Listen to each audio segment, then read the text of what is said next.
Thank you দিদি। এই বাংলা ইন্ডাস্ট্রির বুকে প্রথমবার একটা মহিলা কেন্দ্রিক বায়োপিক আসতে চলেছে, সেই ক্ষেত্রে তুমি কি বলতে চাইছো?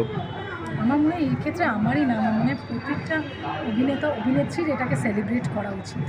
কারণ আমরা যতবারই বায়োপিক দেখেছি বাংলা ইন্ডাস্ট্রিতে, আমরা সবসময় কোনো না কোনো পুরুষের বায়োপিক দেখে এসেছি। অ্যাটলিস্ট আমার স্মৃতিতে নেই যে আমি কোনো মহিলার বায়োপিক দেখেছি, বা হয়তো এটা প্রথম কোনো মহিলার বায়োপিক হতে চলেছে। এবং আমরা যে সারাক্ষণ ফেমিনিজম বা উইমেন এম্পাওয়ারমেন্ট নিয়ে, মানে যেটা নারী শক্তি নিয়ে কথা বলি, আমরা কোনো উপলক্ষেই 2 মিনিটে আমরা লিখে দিই সোশ্যাল মিডিয়ায়। আমার মনে হয় এই মুহূর্তে বিনোদিনী দাসীর যে এই বায়োপিকটা হচ্ছে, এটা নিয়ে সবার কথা বলা উচিত, কারণ এটা প্রথম মহিলার বায়োপিক। সো ইট ইজ নারী শক্তির প্রতীক। এটাই তো উইমেন এম্পাওয়ারমেন্ট, এটাই তো ফেমিনিজম।